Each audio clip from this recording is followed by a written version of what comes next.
Hello everyone, जय Jagannath. Welcome to my YouTube channel. Song मैंने आम जानते समुद्र उपकूलवर्ती अंचल में बहुत समय वर्षा होता है, किंतु किसी समय यह बहुत मध्य क्षयक्षति करता है। ताको आम साइक्लोन कही था। साइक्लोन प्रायतः इंडियन ओशियन में सृष्टि होई भारत ईस्टर्न कोस्ट आड़ को आसी था। सबुठार बड़ बात्या मध्यरु 1999 मसीहा महाबात्या को किए बा भूली पारिबो। तो सांग मैंने आम भिडियो जाना जे साइक्लोन केमती सृष्टि होता है एवं यही साइक्लोन को अन्य अन्य जगार कौन कौन नाम डक जाए। आम जाना साइक्लोन कौन।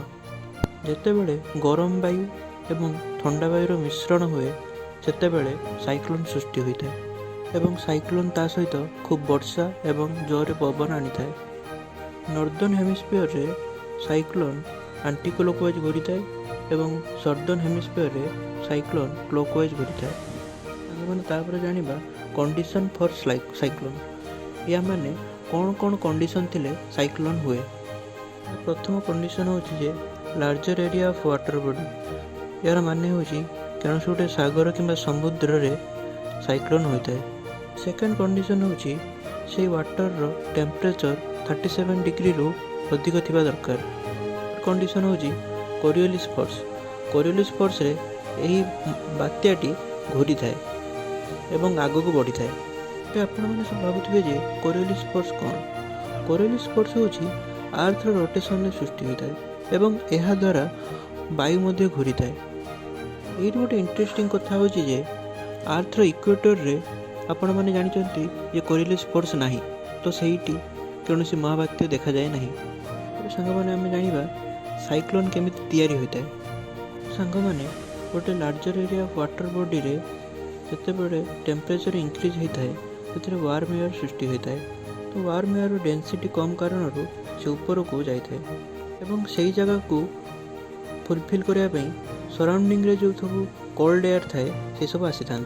पुणी थे से कोल्ड एयर गरम ही ऊपर को जाए ता फल से गोटे लो प्रेशर जोन सृष्टि होता है, किंतु ता ऊपर सेठी गोटे हाई प्रेशर जोन तैयारी होता है। ऊपर हाई प्रेशर जोन रे हठात की लैप्स रेट देखा जाता है। लैप्स रेट हूँ the rate of changing temperature with the increase of height. यार अर्थ हूँ गोटे बॉडी रो टेम्परेचर चेंज होगा जितेबले ऊपर को जाऊँ या फल वायुर कंडेनसेशन होता है एवं लैटेंट हीट बाहरी थाए।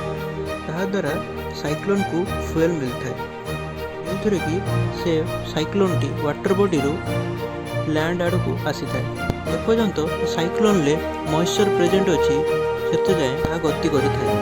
आम सांग मैंने जाना टाइप्स ऑफ साइक्लोन माने साइक्लोन केते प्रकार हूँ। Tropical cyclone.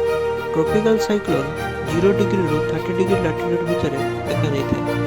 जो साइक्लोन आसता है ये सब हूँ ट्रॉपिकल साइक्लोन। हूँ टेम्परेट साइक्लोन जो कि मिड एंड हाई लैटिट्यूड देखा जाता है जहाँकि 30 डिग्री लैटिट्यूड रु 65 डिग्री लैटिट्यूड मध्य जाना साइक्लोन को क्यों जगह क्यों नाम डाकते।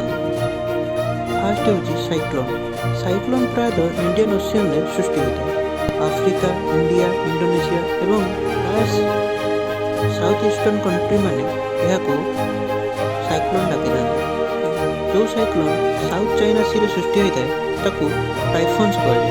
थर्ड हूँ कैरेबियन सी जो सब साइक्लोन सृष्टि होता है ताकू हरिकेन्स कहुए।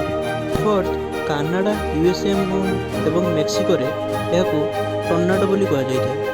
फिफ्थ हूँ नॉर्दर्न ऑस्ट्रेलिया रे यह को विली विली बोली कहुए। मैंने यह हूँ कंप्लीट साइक्लोन विषय। यदि आपको वीडियो भल लगी तो लाइक शेयर सब्सक्राइब करें। Thank you.